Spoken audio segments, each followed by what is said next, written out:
اور آخری اصطلاح کیا ہے؟ عبادت.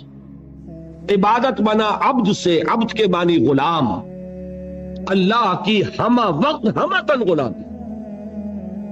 ایک ہوتا ہے ملازم، ملازم ہمہ وقت ملازم نہیں ہوتا، 8 گھنٹے کام کرنے کا پابند ہے، 90 گھنٹے وہ آپ کے برابر ہے، وہ بھی 1 ووٹ رکھتا ہے، آپ بھی 1 ووٹ رکھتے ہیں، وہ بھی شہری ہے اس ریاست کا، آپ بھی شہری ہے. امپلائر امپلائی ریلیشن شپ میں رتبے کا فرق نہیں ہوتا، کام کا کام مسئلہ ہے، آپ کام کر رہے ہیں، وہ آپ کو اجرت دے رہا ہے. 8 گھنٹے مزدور آپ کا کام کر رہا ہے، 90 گھنٹے، تو بالکل آپ کے برابر آزاد شہری.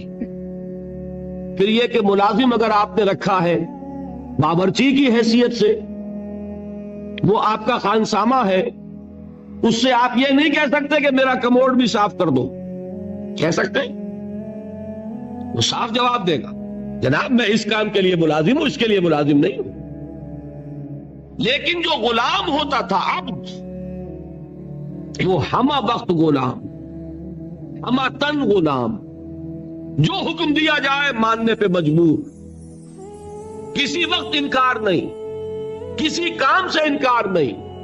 وہ غلام جو مملوک تھا، آقا کی ملکیت تھا، اس کو عبد کہتے تھے. اس سے لفظ عبادت بنا. یا ایھا الناس اعبدوا ربکم، اے لوگوں اپنے رب کی بندگی اور عبادت اختیار کرو. اور فرمایا قرآن مجید میں وما خلقت الجن والانس الا لیعبدون، میں نے تو انسانوں اور جنوں کو پیدا ہی اس لیے کیا ہے کہ میری عبادت کریں. یہ تو غرض تخلیق ہے، غایت وجود ہے. اسی کو کہا شیخ سعدی نے ترجمانی کرتے ہوئے، زندگی آمد برائے بندگی، زندگی بے بندگی شرمندگی. زندگی تو اللہ نے دی ہمیں اس لیے. اب 4 الفاظ نوٹ کیے آپ نے: اسلام، اطاعت، تقوی، عبادت. صحیح ہے؟ ان میں 19-20 کا فرق ہے. اسلام کے معنی to surrender, to submit, to give up resistance, مخالفت چھوڑ دینا، ہتھیار رکھ دینا، گردن نہادن، سپردن، اپنے آپ کو حوالے کر دینا، یہ سب کیا ہے؟ اسلام. اطاعت اللہ کی اور اس کے رسول کی دلی آمادگی سے اس کا کہنا ماننا. تقوی اللہ کے کسی حکم کو نہ توڑنا، بچنا اس سے کہ اللہ کے کسی حکم کی خلاف ورزی ہو جائے. اور عبادت ہمہ تن، ہمہ وجوہ، ہمہ وقت اللہ کا بندہ بن جانا. یہ ہے پہلی چھت. اس میں ایک نوٹ ہے آف کوشن. ہمارا جو باتیں میں نے اب تک کہی ہیں اس میں کوئی چیز نئی نہیں ہے، آپ سب جانتے ہیں، ایک بچہ جانتا ہے. لیکن ایک بات ہمارے ذہنوں سے نکل گئی اور اس نے سارا فطور پیدا کر دیا، وہ یہ کہ ہم یہ بھول گئے کہ یہ بندگی، یہ اسلام، یہ عبادت، یہ اطاعت جزوی نہیں ہو سکتی، کلی ہوگی. یہ نہیں کہ اللہ کے کچھ احکام قبول اور کچھ رد، کچھ سر پر، سر آنکھوں پر اور کچھ پاؤں تلے. یہ اگر ہوگا تو اس کے معنی کیا ہے؟ یہ تمسخر ہے، استہزاء ہے، ڈھٹائی ہے، مذاق اڑانا ہے اللہ کے دین کا. اور کل میں تجزیہ کر کے بتا چکا ہوں کہ اس میں جو چیز مانی جا رہی ہے وہ بھی اللہ کے حکم کی وجہ سے نہیں، اپنے نفس کی پسند کی وجہ سے. جو مانی جا رہی ہے وہ بھی اللہ کی اطاعت نہیں، نفس کی اطاعت.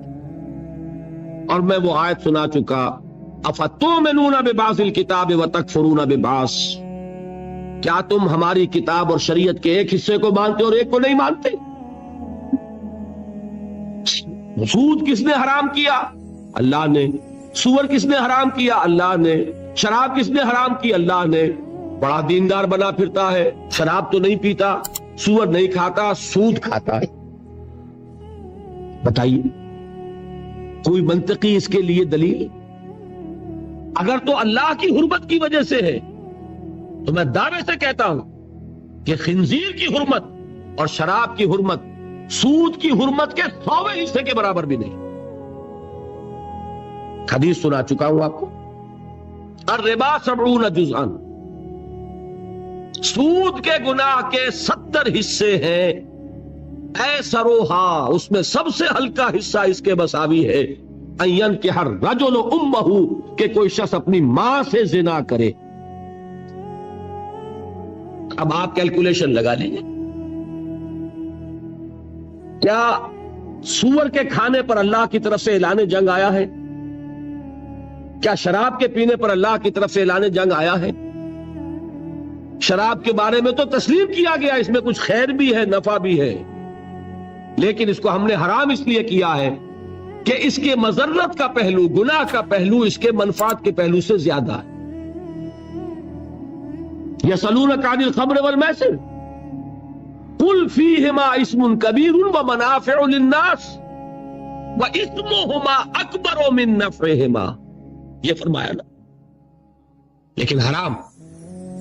اور سود پر کہا کہ اگر باز نہیں آتے فَأَذَنُوا بِحَرْبٍ مِّنَ اللَّهِ وَرَسُولِهِ، تو کان کھول کر سن لو اللہ اور اس کے رسول کی طرف سے اعلان جنگ۔ یہ بات اچھی طرح سمجھنے کی، یہ بندگی پارشل نہیں ہو سکتی، کمپلیٹ ہوگی۔ اسلام میں آنا ہے تو پورے کے پورے میں آنا ہوگا، ادھورے میں نہیں آئے۔ ادھورے میں آتے ہو تو جاؤ، دفع ہو جاؤ، ہمارے ہاں قبول نہیں۔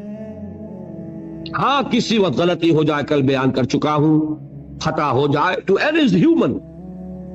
حضور نے فرمایا کل بنی آدم خطاؤون وخیر الخطائین التوابون، تمام انسان خطا کار ہیں، خطا کاروں میں بہترین وہ ہے جو توبہ کر۔ لیکن توبہ کی بھی قرآن مجید میں شرح کر دی، ایک توبہ وہ ہوتی ہے ساری عمر حرام خوری کرتے رہو اور موت کے وقت آگے ہاتھ جوڑ دو، وہ توبہ قبول نہیں ہوگی۔ ایک توبہ وہ ہے کہ خطا ہو گئی فوراً رجوع کیا، اے اللہ مجھ سے غلطی ہوئی، پروردگار معاف فرما، کرتا ہوں کہ آئندہ نہیں کروں گا۔ اس کو اللہ نے فرمایا اس توبہ کا قبول کرنا ہم پر واجب ہے۔ انما التوبۃ علی اللہ للذین یعملون السوء بجہالۃ ثم یتوبون من قریب۔ بہرحال پہلے درجے میں یہ جان لیجئے صرف اللہ کا بندہ بن جانا، ہمتن بن جانا آسان نہیں ہے۔ یہی وجہ ہے علامہ اقبال نے خوبصورت اشعار کہے ہیں، چمی گویم مسلمانم بے لرزم کہ دانم مشکلات لا الہ راہ۔ میں جب یہ کہتا ہوں کہ میں مسلمان ہوں تو مجھ پر کپ کپی طاری ہوتی ہے کہ مجھے معلوم ہے کہ لا الہ الا اللہ کہہ دینا بہت آسان ہے، اس پر پورا اترنا بہت مشکل۔ یہ شہادت گاہ الفت میں قدم رکھنا ہے اور لوگ آسان سمجھتے ہیں مسلمان ہونا۔ یہ اشعار تو یاد ہوں گے۔